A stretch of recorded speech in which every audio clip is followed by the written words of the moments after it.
जयति तेऽधिकं जन्मना व्रज श्रयत इंदिरा शश्वदत्तये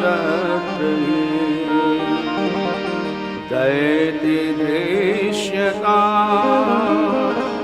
दिक्षुतावका स्वैधृता स्वस्वा त्वां विचिन्ते शरदुदाश्रये साधु ज्ञात सरसिजोदर श्रीवृषाध्वजा सुरतनाथ ते शुल्कदासिका वरधनि धन तो नेह किंवरा। गोपियां कहती हैं, हे प्रियतम प्यारे, तुम्हारे जन्म के कारण वैकुंठ आदि लोकों से भी अधिक ब्रज की महिमा बढ़ गई है साहब। आपने ब्रज की महिमा को बढ़ा दिया है, तभी तो सौंदर्य और माधुर्य की देवी लक्ष्मी जी स्वर्ग को छोड़ करके आपकी सेवा के लिए नित्य निरंतर यहाँ निवास करने पर लगी। हे प्रियतम, हे प्राणाधार, देखो तुम्हारी गोपियां जिन्होंने तुम्हारे चरणों में ही अपने प्राण समर्पित कर रखे हैं, वन वन में भटक कर तुम्हें ढूंढ रही है साहब।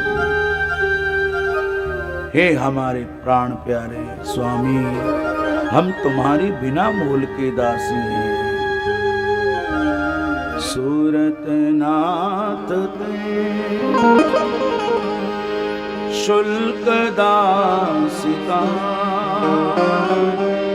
वरधनि धन तो नेह किंवदा। बढ़ती गोपियां बड़े करुण भाव में, हे वीर शिरोमणि श्याम सुंदर, तुम तो सभी ब्रजवासियों के दुखों को दूर करने वाले हो, सारे दुखों को समाप्त करने वाले हो। तुम्हारी मंद मंद मुस्कान, एक झलक ही तुम्हारे प्रेमी जनों के सारे मान मद को चूर चूर कर देने के लिए पर्याप्त है। ये तुम्हारी एक मुस्कान, सिर्फ एक मुस्कान। हे प्यारे सखा, हमसे रूठो मत, हमसे रूठिए मत, प्रेम करो। हम तो तुम्हारी दासी हैं, तुम्हारे चरणों में न्यौछावर है। अब बतलाओ, अपना परम सुंदर सांवला सा मुख कमल हमें दिखाओ साहब। प्रणत देहिनां पापकर्षणं तृणचराणुगं श्रीनिकेतनं फणिपनार्पितं ते पदाम्बुजम् कृणकुचेषु न क्रन्दिक्षयम्। तुम्हारे चरण कमल शरणागत प्राणियों के सारे पापों को नष्ट कर देने वाले हैं। भगवान के चरणार बिंदों की महिमा गोपियां गा रही हैं। लक्ष्मी जी सौंदर्य और माधुर्य के खान हैं। वो जिन चरणों को अपनी गोद में रखकर निहारा करती हैं, वो कोमल चरण बछड़ों के पीछे पीछे चलते हैं। उन्हीं चरणों को से तुमने कालिए नाग को नाथा, उसके शीश पर नृत्य किया है आपने। तुम्हारी विरह की वेदना से हृदय संतप्त हो रहा है। तुमसे मिलन की कामना हमें सता रही है। हे प्रियतम, हे नाथ, तुम उन शीतलता प्रदान करने वाले चरणों को हमारे जलते हुए वक्षस्थलों पर रख दीजिए। हमारी हृदय की अग्नि को शांत कर दीजिएगा स्वामी। हे प्राण प्यारे, हे पुरुषोत्तम। गोपियां आगे कह रही हैं, तव कथामृतम तप्त जीवनम कविभिरीडितम कल्मषापहम् श्रवणमङ्गलम् श्रीमदाततं भुवि गृह्णन्ति ते भूरिदा जना। हे श्याम सुंदर, तुम्हारी कथा अमृत अमृत के समान है आपकी कथा। इसका रसपान सदैव करते रहिएगा। गोपियों ने सब कुछ कह दिया, भीतर की भावना को प्रकट कर दिया है। तव कथामृतम, आपकी कथा अमृत के समान है। और अमृत का काम क्या है? अमृत का काम है जीवन प्रदान करना। जो जीवन मरा हुआ है कुविचारों से, जो जीवन डिप्रेशन में जा रहा है, जो जीवन किसी के बोझ के तले दबा जा रहा है, किसी के प्रभाव में दबा जा रहा है, जीवन जीने के लिए जो हताश हो चुका है, ऐसे हताश प्राणियों के लिए श्रीमद् भागवत की कथा और उस कथा से जीने का एक भाव पैदा होता है। जीवन जीने की कला से व्यक्ति निर्भीक हो जाता है।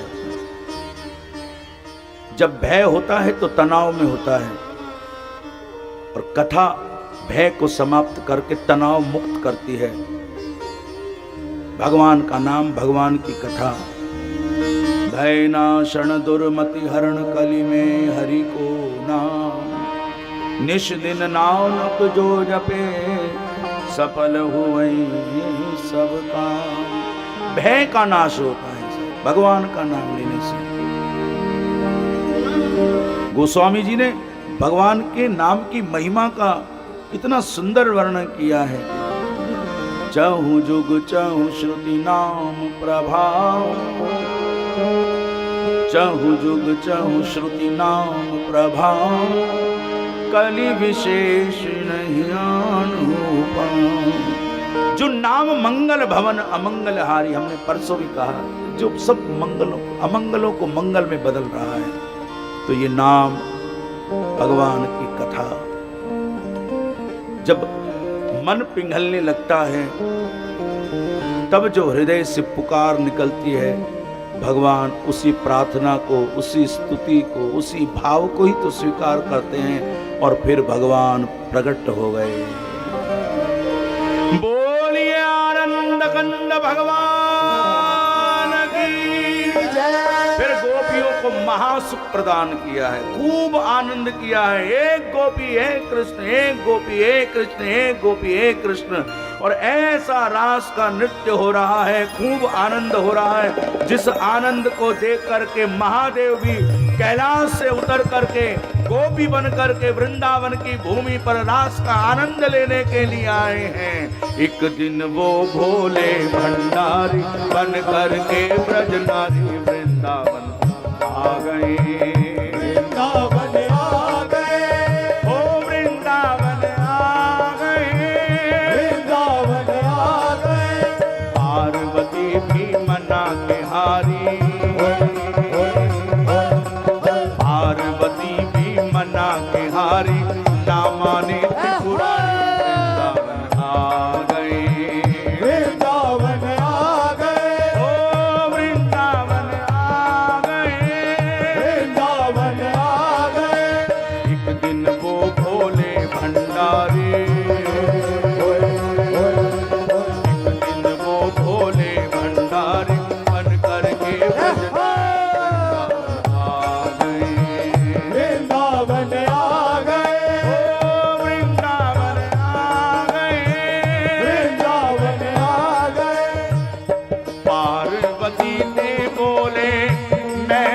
चलूंगा तेरे संग में, तेरे संग में। राधा संग श्याम नाचे, मैं भी नाचूंगा तेरे संग में, तेरे संग में। रास रचेगा ब्रज में भारी,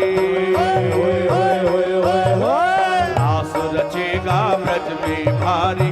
हमें दिखाओ प्यारे वृंदावन आ गए, वृंदावन आ गए, ओ वृंदावन आ गए, वृंदावन आ गए।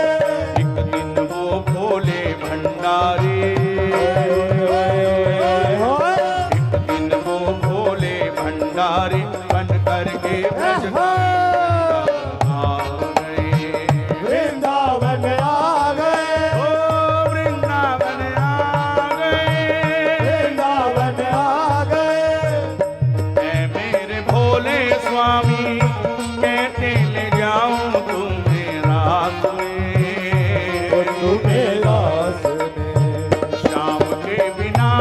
कोई जावे पुरुष महारास में, महारास में। और जे बाबा मैं तमें ले गई ना तो हंसी करेंगी ब्रज की नारी, ओए ओए ओए ओए ओए ओए। हंसी करेंगी ब्रज की नारी, मानो बात हमारी। वृंदावन आ गए, वृंदावन आ गए, ओ वृंदावन आ गए, वृंदावन आ गए। एक दिन वो भोले भंडारी, ओए ओए ओए ओए ओए। एक दिन वो भोले भंडारी बन करके वृंदावन आ गए। भगवान महादेव ने कहा बस इतनी सी बात। बोले बाबा इतनी बड़ी बात आप कह रहे हो, इतनी सी बात। पार्वती एक काम करो। क्या करूं बाबा? ऐसा बना दे मुझे कोई न जाने इस राज को, इस राज को। मैं हूँ सहेली तेरी ऐसा बताना ब्रजराज को, ब्रजराज को। हाँ मैं हूँ सहेली तेरी ऐसा बताना ब्रजराज को, ब्रजराज को। लगा के जोड़ा पहन के साड़ी, ओए ओए ओए ओए ओए ओए ओए। लगा के जोड़ा पहन के साड़ी चाल चले आ गए, वृंदावन आ गए, ओ वृंदावन आ गए, वृंदावन आ गए। एक दिन वो भोले भंडारी,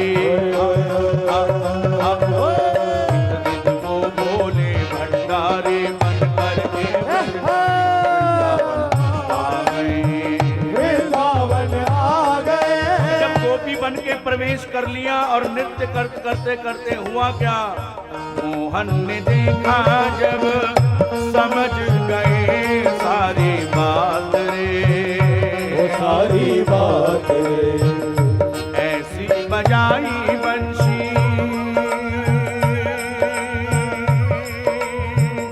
सुध बुध खोई भोलेनाथ रे, भोलेनाथ रे।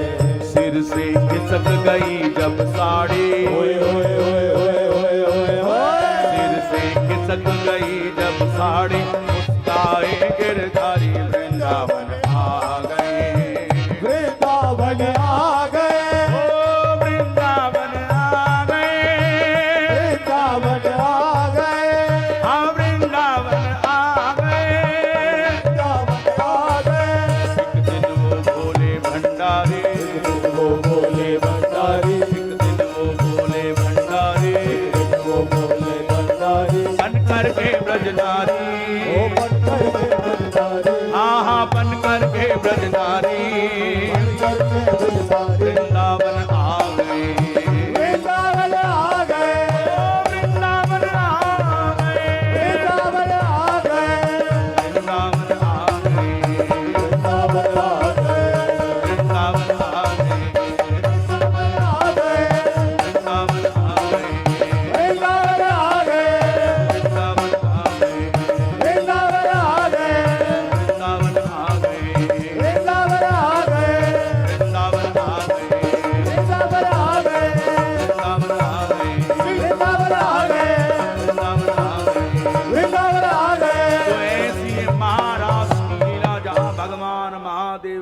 राजनिवास को छोड़ करके गोपी बन करके वृंदावन में नृत्य कर रहे हैं साहब। क्या अद्भुत छटा है, जरा विचार करके देखिएगा।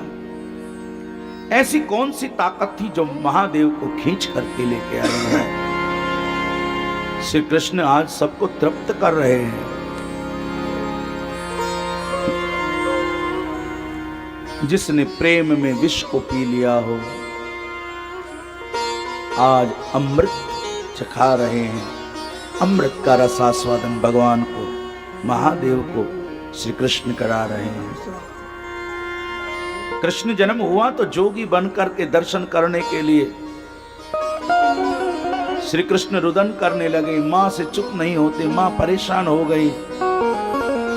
महादेव ने कहा, मां हमारी गोद में दो। और महादेव की गोद में आकर के श्री कृष्ण एक टक बाबा को निहार रहे। क्या अतुल प्रेम है। अभी तक तो झांकी के अंदर श्री कृष्ण रो रहे थे, लेकिन गोद में जब श्री कृष्ण को लिया तो अब महादेव रो रहे हैं।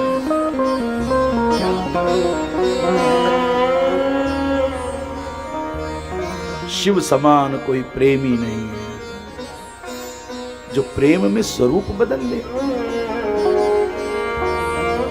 एक बार नहीं, अनेक बार अपने प्रियतम के लिए। ये प्रेम कोई ऐसा नहीं किसी स्त्री पुरुष में ही हो ना, महादेव का प्रेम देखेगा सब, अपने इष्ट के प्रति प्रेम। सुदर्शन और शंखचूड़ का उद्धार भगवान ने किया भागवत के अंदर। और अब क्योंकि सब अच्छा अच्छा चल रहा था तो कंस भी थोड़ा शांत हो गया था, लेकिन नारद जी जैसे संत ने जाकर के कंस को फिर से उकसा दिया। अरे तू तो आराम से चैन से पड़ा, तेरा दुश्मन देख क्या क्या कर रहा है, क्या क्या कर रहा है।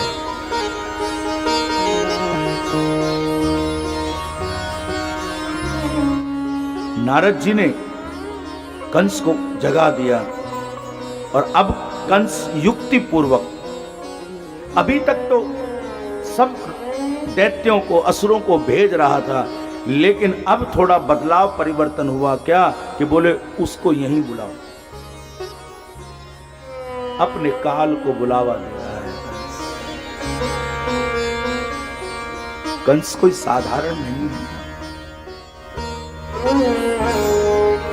एक ही लीला के दो पहलू होते हैं, एक उसका अच्छा कैरेक्टर, एक bad character, good character and bad character. Kans से बहुत कुछ सीखने को मिल सकता है। बहन के प्रति प्रेम हो तो कंस जैसा हो, बड़ा प्रेम करता था, लेकिन मृत्यु का भय उस प्रेम में विषाद पैदा कर देता है।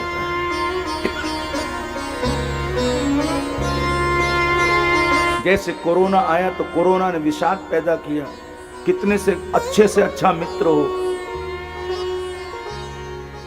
बाप बेटे को भी दूर कर दिया। बेटा अग्नि संस्कार से भी डरता है। ऐसा भी समय हमने, आपने सबने देखा है।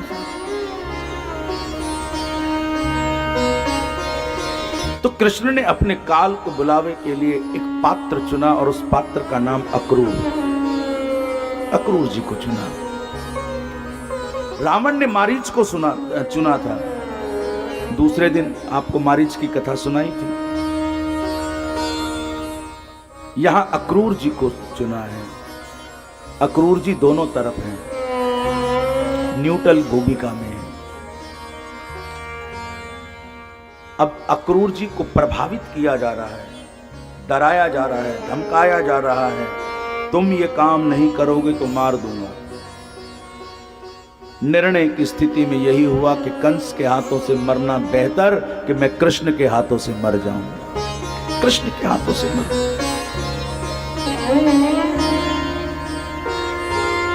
अक्रूर जी एक ऐसे पात्र हैं जिनके भीतर द्वंद की बड़ी भावना होती है। कई आदमी ऐसे होते निर्णय ले नहीं पाते, द्वंद की स्थिति में रहते, डिसीजन लूं कि नहीं लूं, लूं कि नहीं लूं, लूं कि नहीं लूं।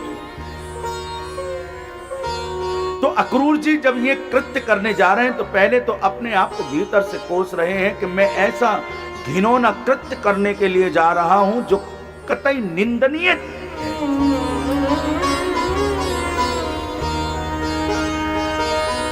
लेकिन अगर कृष्ण ने मुझे स्वीकार कर लिया तो ये निंदित कर्म भी मेरा मुझे ताड़ देगा, और कृष्ण ने मुझे मार दिया तो भी ताड़ देगा। दोनों काम, कृष्ण ने स्वीकार किया, प्रेम से स्वीकार किया तो भी मेरी वाह है, और कृष्ण ने अपने सुदर्शन से मुझे मार दिया तो भी मेरी वाह है। दोनों वाह है। इसलिए निर्णय कर लिया अक्रूर ने कि मैं कंस के कहने पर नहीं, मैं तो जाऊंगा। तो फिर अब चला, बुलाने के लिए जा रहे हैं, मथुरा लिवाने के लिए जा रहे हैं। लेकिन जब चले हैं तो मन की भीतर की स्थिति जरा द्वंद्वात्मक स्थिति है, द्वंद्वात्मक। कृष्ण मुझे अपनाएंगे या नहीं अपनाएंगे, और मिलेंगे तो कैसे मिलेंगे। वैसे तो मैं कृष्ण का चाचा लगता हूं, क्या संबोधन करेंगे वो मुझे, अरे क्या संबोधन करेंगे। मेरे जैसा पापी आदमी गलत निंदित कर्म करने के लिए जा रहा है, वो मुझे चाचा कहेंगे, मैं चाचा कहलाने के लायक। बड़ी मनस्थिति। अक्रूर जी मथुरा से वृंदावन गए हैं तो ऐसी द्वंद्व स्थिति में गए। लेकिन उस द्वंद्वात्मक स्थिति में भी मंजिल श्री कृष्ण ही है कि वहां तक पहुंचना है मुझे। और जब वृंदावन में गए तो पता लगा श्री कृष्ण गौशाला में है, भगवान कृष्ण गौशाला में है।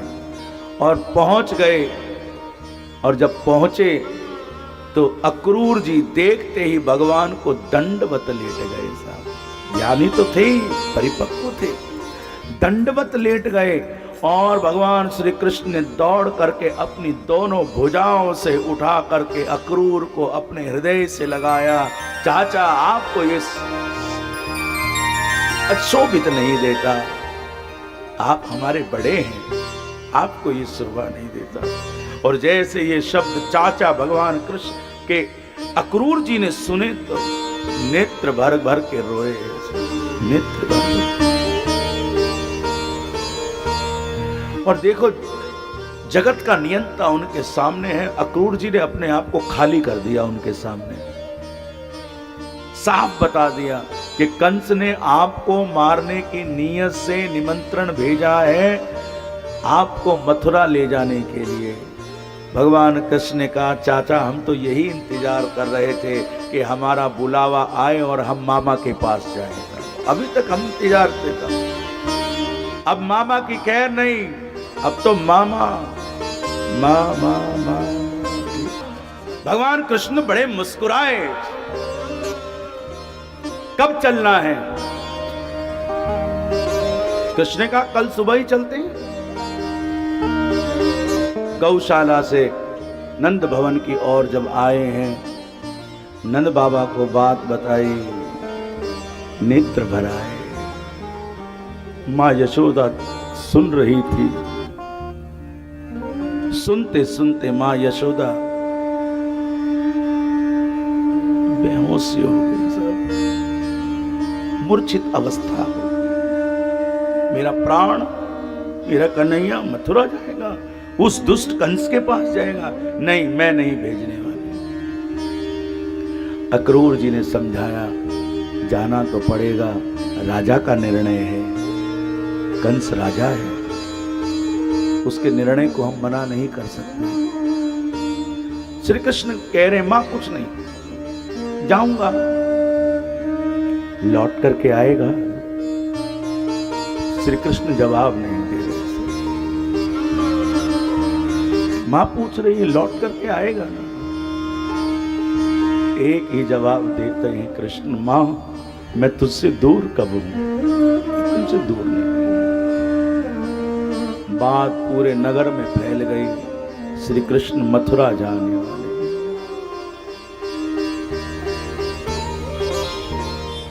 गोपियों की स्थिति आज अक्रूर को भर भर के कोस रही है। किसने तुम्हारा नाम अक्रूर रखा है?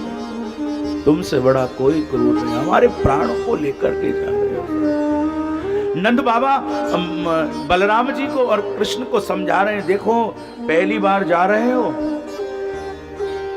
संभल करके जाना, इधर उधर देखना नहीं। नहीं बाबा हम नहीं देखेंगे। बाबा जैसा समझा रहे हैं हाँ भर रहे हैं, लेकिन मथुरा में जाकर एक भी नहीं सुनी सब उल्टा पुल्टा किया। अक्रूर जी के साथ रहना समझाया बाबा ने, हाँ बिल्कुल चाचा के साथ ही रहेंगे, हम कहीं नहीं जाने, हम जानते ही नहीं, हमें पता ही नहीं।